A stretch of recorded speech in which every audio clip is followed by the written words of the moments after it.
We're now ready to attach the drivetrain to the wing assembly. To begin, if you are putting the drivetrain on the ground, make sure that this side is facing up. Notice we have this wheel, the chain is on this side, and this sticker on the battery is on this side. Also the key slot. So make sure this side is facing up if you are putting it on the ground.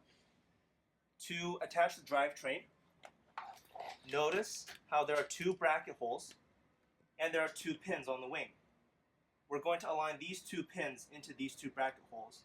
At this point, the wing should still be easy to adjust because all the screws are loose. Slowly line up the pins, these two pins with these two brackets.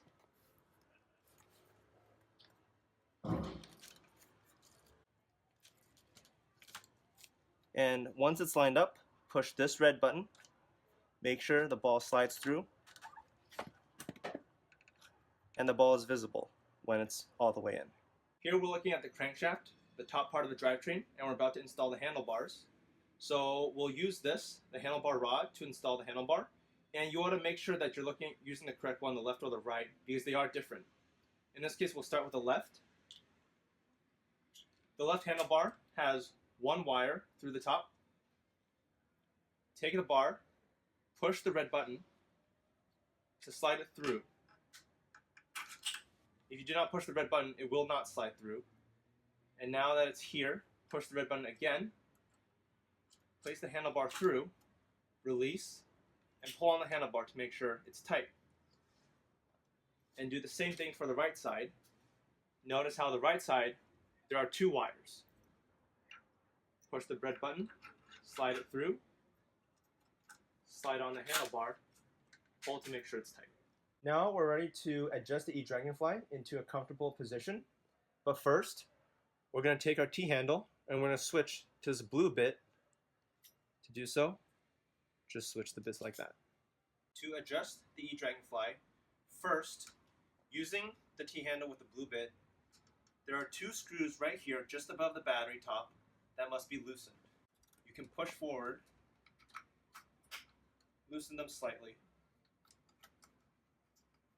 You should adjust the crankshaft to position where when you pedal, the handlebars do not hit your knees, and also when you pedal, your arms are not stretched out all the way like this. You want your arms slightly bent. So, right here is a pretty good position. Once you have an appropriate position set, using the T-handle with the blue bit, tighten the screws again. Make sure to tighten these screws until they click, as before.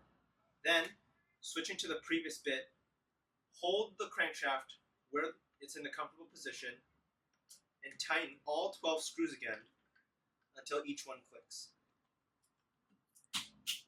So now that I've tightened down all the screws, we are ready to remove the blocks. To ride the Dragonfly, it's important to note that these wires should be forward, and we do this by taking the handlebars and pushing them this way in order to ride. To remove the e-Dragonfly from the wheelchair, first using one hand, apply pressure on the stem. Lift the lever, pull it all the way back, and do the same for the other side. Slowly release pressure, you will drop. Take the wings, pull them slightly back, and then up, and the assembly will remove itself. To put the e-Dragonfly back onto the wheelchair, take the wings, pull them back until the front pin hits this piece. Like that. Let the wings drop. Push slightly forward so that the pin locks into the coupler. Push the lever forward on both sides, lift, and you should see the green indicator on both sides.